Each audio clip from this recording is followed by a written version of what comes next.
வணக்கம் நண்பர்களே, இன்றைக்கி எல்லோரும் நல்லா இருக்கீங்கன்னு நம்புகிறேன்.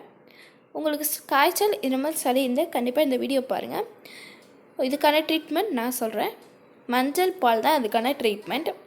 என்னென்னு பார்த்தீங்கன்னா, ஒரு சட்டியில் இந்த கப் அளவுக்கு பாலும் அதுக்கப்புறம் தண்ணியும் ஒரே அளவு ஆட் பண்ணிக்கோங்க. கூட்டலோ குறைட்டலோ இல்லாமல் கரெக்டாக ஆட் பண்ணிக்கோங்க.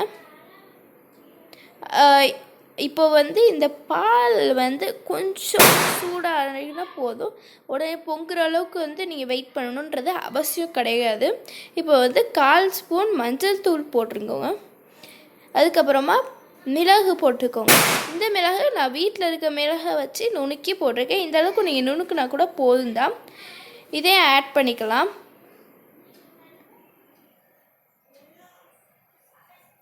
இது நல்லா பொங்கணும். அதுக்கப்புறம் 10 நிமிஷம் மூடி வைக்க போகிறோம். அதெல்லாம் அடுத்து பார்த்துக்கலாம். ஃபஸ்ட் இதை பொங்கட்டும். இப்போ பொங்கிருச்சு. இப்போ அடுப்பை சிம்மில் வச்சுக்கோங்க. அதுக்கப்புறமா இதை தட்டை வச்சு மூடி வச்சுக்கோங்க. நல்லா 10 நிமிஷம் ஆயிடுச்சு. இப்போ பார்த்திங்கன்னா பால் இந்த மாதிரி வந்தோடனே அடுப்பு ஆஃப் பண்ணிக்கோங்க. அது ஒரு கப்லேயோ ஒரு டம்ளர்லேயோ ட்ரான்ஸ்ஃபர் பண்ணிக்கோங்க. நல்லா சூடாக இருக்குது இந்த பால். இப்போ 1 ஸ்பூன் தேன் கலந்துக்கோங்க.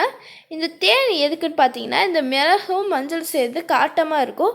அந்த காட்டத்தை குறைக்கிறக்காண்டி தான் நான் உங்களுக்கு தேனை ஆட் பண்ண சொல்கிறேன். உங்களுக்கு வேணும்னா நீங்கள் தேனை ஆட் பண்ணாமல் இருக்கலாம். பட் தேனை ஆட் பண்ணுறது ரொம்ப நல்லது. காட்டமே இல்லாமல் இருக்கும். கொஞ்சம் காட்டம் குறைவாக தெரியும். ஆக்சுவலி காட்டமே இல்லாமல் இருக்காது, காட்டம் குறைவாக தெரியும். இதை சளி இருந்தால் கன்ஃபார்மாக ட்ரை பண்ணுங்கள். வழக்கம் போல் லைக் பண்ணுங்கள், ஷேர் பண்ணுங்கள், கமெண்ட் பண்ணுங்கள், சப்ஸ்கிரைப் பண்ணுங்கள். நன்றி.